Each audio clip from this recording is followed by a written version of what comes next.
नमस्कार विद्यार्थी मित्रांनो, आज आपण भौगोलिक शोध व शोधक यांची माहिती पाहणार आहोत.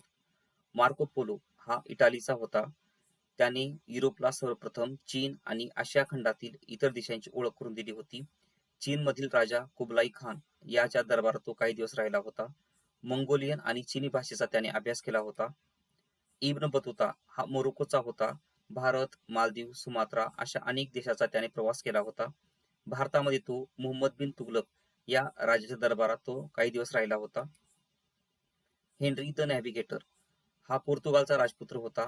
15व्या शतकामध्ये याने युरोपातील अज्ञात प्रदेश शोधण्यासाठी खलाशांना प्रोत्साहन दिले. यातूनच मॅडेरा आणि ॲझोरेस या दोन बेटांचा शोध लागला. बार्थोलोम्यू डायस हा पोर्तुगालचा होता. पोर्तुगालचा राजा दुसरा जॉन याच्या आज्ञेनुसार तो मोहिमेवर निघाला. आफ्रिकेचे दक्षिण टोक त्याने सर्वप्रथम शोधून काढले. त्याला केप ऑफ स्टॉर्म्स म्हणजेच वादळाचे भूशीर असे नाव दिले. पुढे ते नाव बदलून केप ऑफ गुड होप म्हणजेच आशेचे भूशीर असे करण्यात आले. आफ्रिका खंडाला वळसा घालणारा तो पहिला दर्यावर्दी होता. ख्रिस्तोफर कोलंबस 1453 मध्ये तुर्कांनी इस्तंबूल म्हणजेच कॉन्स्टँटिनोपल जिंकून घेतले. हा भाग आशिया खंडाला आणि युरोपला जोडणारा होता. तुर्कांनी तो भाग जिंकल्यामुळे युरोपातील लोकांना आशियाकडे येणारा मार्ग नव्हता.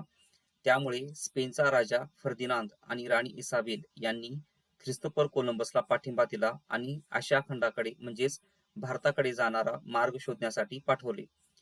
पृथ्वी गोल असल्यामुळे पश्चिम दिशेने प्रवास केला तर भारत लवकर सापडेल अशी त्याला खात्री होती, परंतु तो अमेरिका खंडाजवळ पोहोचला.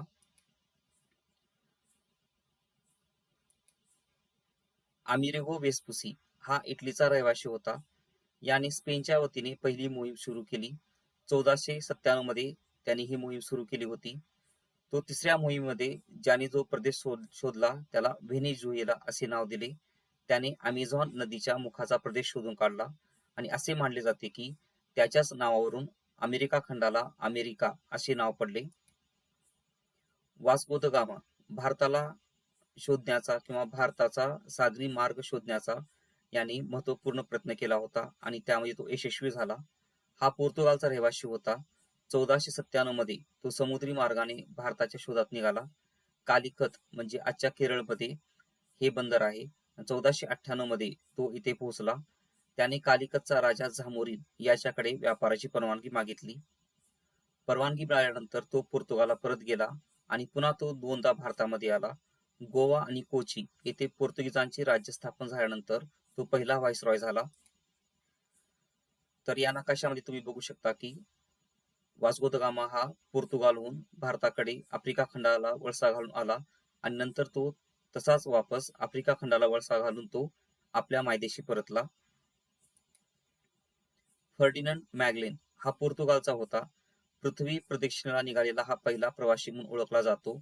स्पेनचा राजा पहिला चार्ल्स यांनी ही मोहीम आखली होती, परंतु मोहीम सुरू असतानाच मॅगलेन हा फिलिपाईन्स येथे मारला गेला. मात्र त्याच्या सहकार्यांनी पृथ्वी प्रदक्षिणा पूर्ण केली. सॅम्युएल डी शॅम्पलेन हा फ्रान्सचा रहिवासी होता. याने उत्तर अमेरिकेमध्ये शोध मोहिमा काढल्या. त्याने क्युबेक या शहराची स्थापना केली. एबल जान्सवा टास्मन हा हॉलंडचा होता. त्याने न्यूझीलंडचा प्रदेश शोधून काढला. तसेच त्यांनी ऑस्ट्रेलियातील अनेक काही प्रदेशावर पण आपल्या देशाचा झेंडा तिथं रोवला होता. कॅप्टन जेम्स कुक हा इंग्लंडचा होता.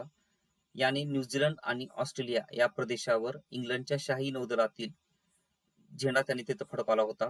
त्याने पॅसिफिक महासागरातील बेटांची पाहणी केली आणि अचूक नकाशे तयार केले. त्याने 3 वर्षामध्ये जवळपास 60,000 सागरी मैल प्रवास केला होता. लुई अँटोनी द बोगनविले हा फ्रान्सचा होता. याने पॅसिफिक महासागर पार करून ताहिती येथे पोहोचला. त्याने आपल्या प्रवासाचे वर्णन करणारे वोयेजेस अराउंड द वर्ल्ड हे पुस्तक लिहिले.